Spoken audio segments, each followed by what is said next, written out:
How's it going, everyone? It's Artifact. Today we're going to make the Rickman Reese from Professor Snape himself. Let's have a listen.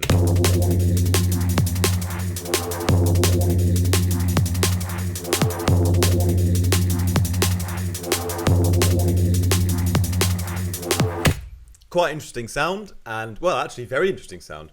But I just want to say sorry about the sunglasses today. The YouTube lights that I've got, they're not actually YouTube lights, they're just normal lights, but they're quite bright.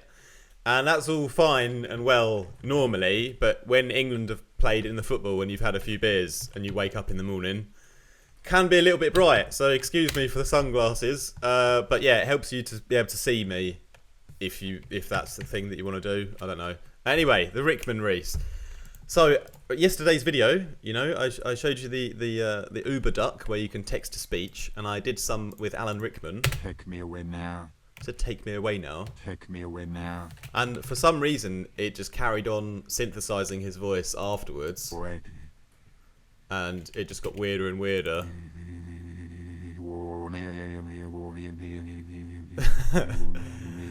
And I was actually looking for like some kind of long vocal sound that I can resample in Vital, and this was like perfect because it was just like him droning on like some sort of Tuvan throat singer. Obviously the algorithm's not quite right, but anyway, artifacts, yeah, that's something good that happens.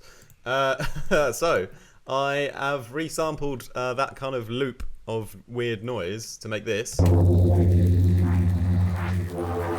Quite a nice bass line actually. And it's called the Rickman Beam, the Rickman Reese, whatever.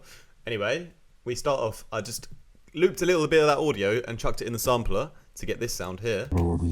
Let's turn off the unwelcomed dinner guests quickly, and then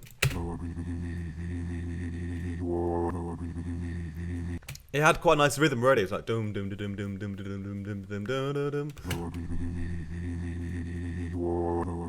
Yeah, so I quite like that. So I then threw the same sample into the oscillator 1 here, and then I've put everything just on one LFO, which is this ramping up on LFO 2. And another reason why I like to do this sometimes, just to have like one LFO to control everything, is so that when you move it, like to change the position of things, you're like changing everything at once, and you can get some more like coherent kind of changes or interesting results, rather than, you know, because I used to just put LFOs on different things and make it really complicated.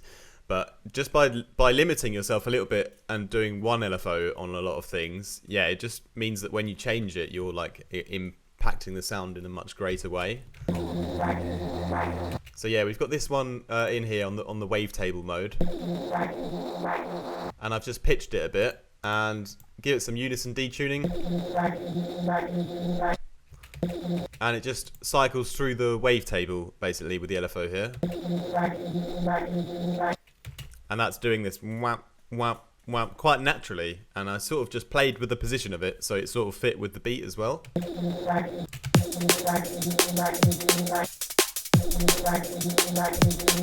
Yeah, and playing that back with our sample as well. Quite nice there. And then I've got this smear mode on, which sort of comes in a bit later when all the effects are on. But it sort of turns it into a bit of a Reese in the end.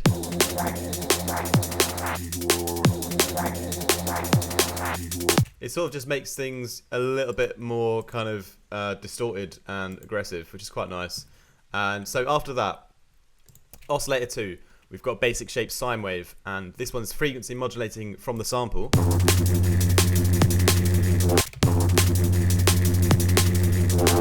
Which is cool. And the other thing that's cool about it is with this time skew mode, just by turning it up a little bit, you can introduce a little bit of noise into the sine wave. So if I had it back down, quite nice and clean, but adding this in, just a bit of extra kind of top end. You know, when you it starts to get quite crackly. But if you just have a little bit of crackle, you can see like you're introducing a bit of crackle into the sine wave. So I love this mode for like introducing a bit of crackle. So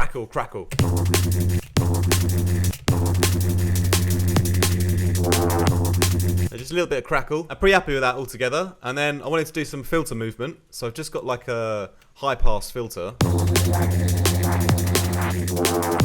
And it just sort of comes up with the LFO2 here. So at the end, you know, we take out the low end. So when we have the low end hit again at the start, it has a bit more impact. So pretty happy with those settings like that. Let's move on to our effects. The chorus here, that's going to come in over time on the mix.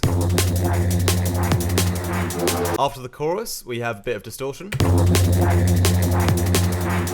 And then again, a bit of filtering. So this is where I get the main kind of character of the sound. It sort of goes and then opens back up again. And that's just done with a low pass filter simply on this LFO2 here. So it comes down in cutoff a bit, and then the mix also comes down. So it starts with the low pass on and then tails off towards the end. Where those low frequencies were kind of taken out on the first filter, you know, multiplied with this, we have two kind of different filter movements that make for quite interesting bass.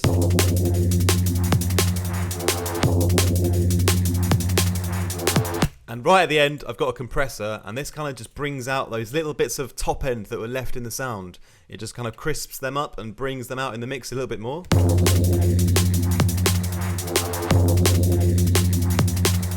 So it's still like we've low passed it, but we have a little bit of flavour in the high end still. If we take a look on the span, you know, even though it's a very sort of low passed kind of warm bass, we've got these little fizzly bits in the top end.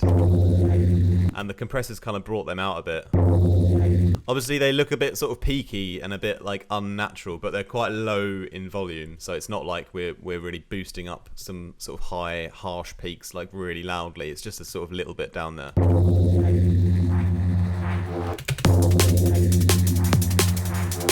So that's the Rickman Reese Beam something. Anyway, I hope you guys enjoyed that tutorial. If you want to learn more with me, then feel free to email info@artifactmusic.com for some production lessons with me. I do still have some time during my week for a few more new students. And also, if you want to join my Patreon, only €5 per month to join, and you can learn a lot of tips from some really great producers who also share a lot of knowledge with me as well. So it's a great community to be a part of. We only have 100 slots on my Patreon available, and I think I'm at 75 or 80 or something like that. Anyway, I hope you guys have a lovely day, and I'll be back tomorrow. Peace.